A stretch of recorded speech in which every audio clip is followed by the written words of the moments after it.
on my Royal Enfield again, this time on the busy A40 at Burford in Oxfordshire, looking to turn off right to Carterton.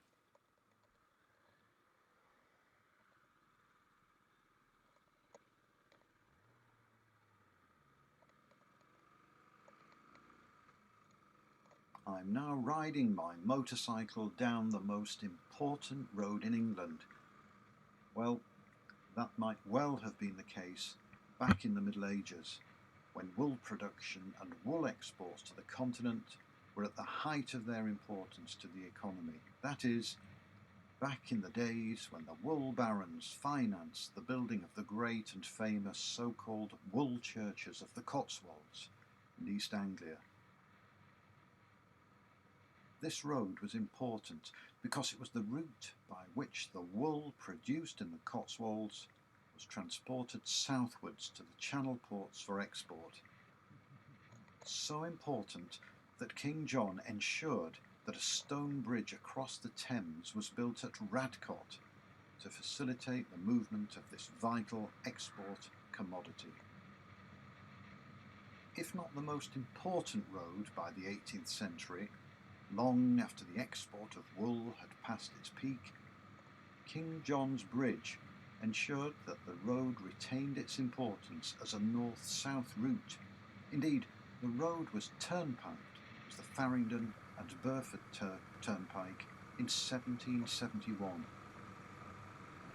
These days the road I'm riding on is the B4020, becoming the A4095 at Clanfield and remaining so until Farringdon, south of the Thames and the Radcot Bridge. The turnpike days ended in the 1880s. Nevertheless, there is evidence of the old turnpike at the heart of today's Carterton, and it is this that I will be seeking out.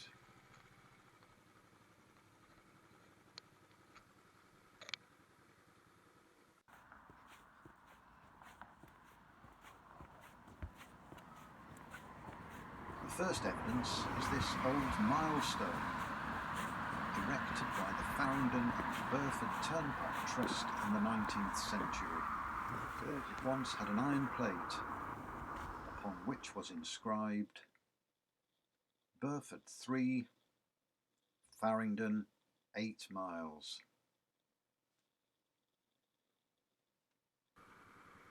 When that old milestone was erected back in the 1800s, there was nothing around here. The old turnpike road wended its lonely way across a flat, open plain. Carterton did not exist. The biggest change to hit the old road happened in 1894, when land was acquired by Homesteads Limited, whose director was William Carter.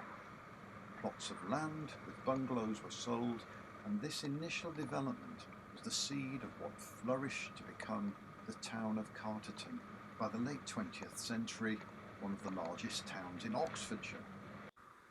I'm now riding to seek out the second of the two surviving milestones in Carterton, and not surprisingly, it is 1 mile further down the road, aptly enough, opposite Milestone Road.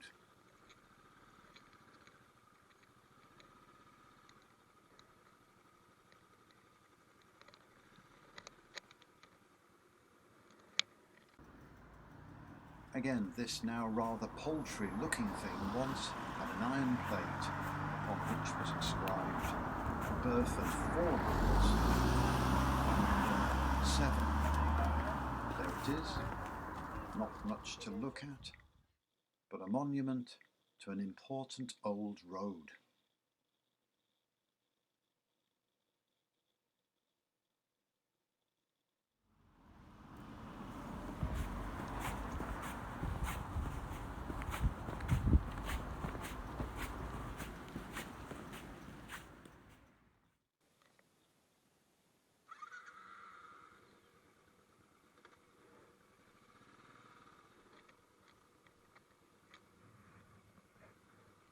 I'm setting off back up the road I've just travelled along. I have no choice. Carterton's later growth was closely related to the expansion of Brize Norton Air Base, opened in 1937. The runways were built right across the old road, which now necessitates the bypassing of Carterton to the west of the town through the village of Radcot.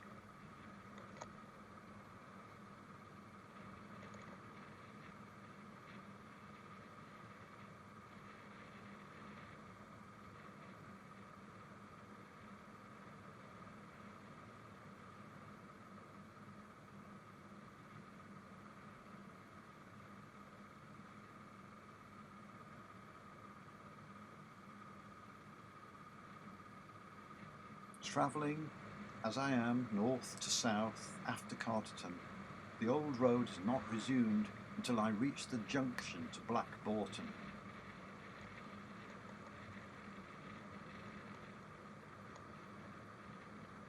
Just here. So now I'm back on the old Turnpike Road.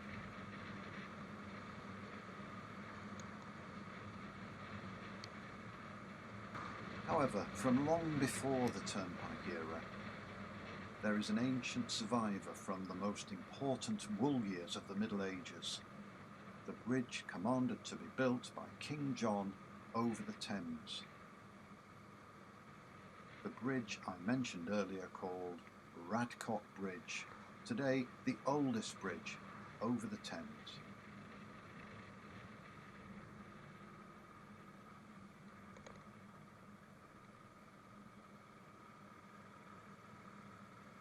And after passing through the village of Clanfield,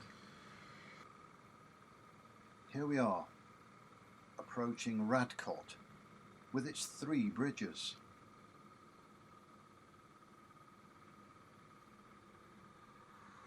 And here's, firstly, Pidwell Bridge.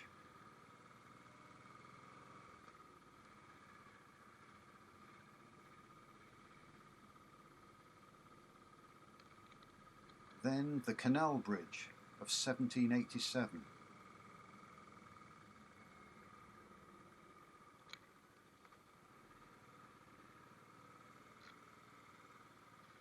And here it is, Radcot Bridge itself, built not long after 1200, the oldest bridge over the Thames, built for pack horses, but today carrying modern traffic. In 1202, King John had granted lands between the river and Farringdon to the Cistercian order for the construction of a new abbey. Whilst the abbey was never built, the present stone bridge was probably the work of Cistercian monks and their masons.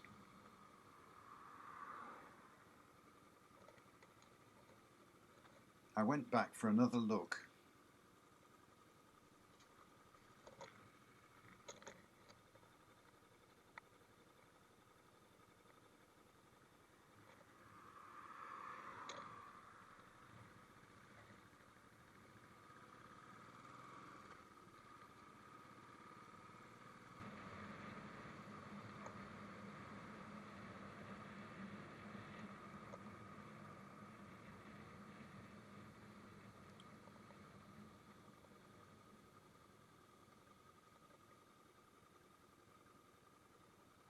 Here's the bridge, just wide enough for pack horses, which means traffic lights for today's traffic.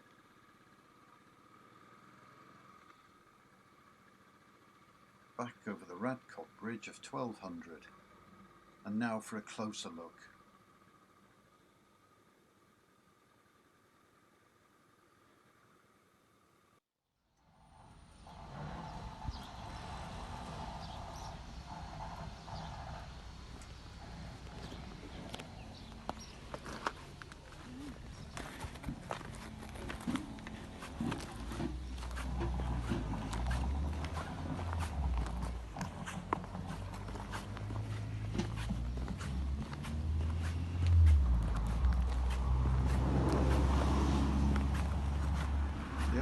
The bridge has 3 pointed arches, the pointed Gothic arches, with strengthening ribs, typical of early English churches of that period.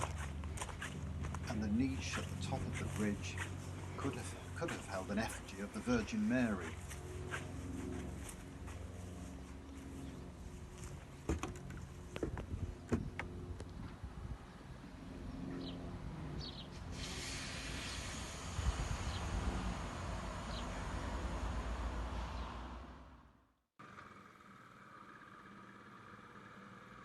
Wool was the mainstay of the English economy in the Middle Ages, and crossings of the upper Thames were important, since it was the main natural barrier between the wool towns of the Cotswolds and the export markets across the Channel. Packhorse trains from Burford would find Radcot, a convenient point to bridge the river en route for Farringdon, and further south to the Channel ports. Once over the Thames at Radcot, it was but a short ride into Farringdon, a town with a rich transport history and many route options. But that is material for another video sometime. For now, I'm done.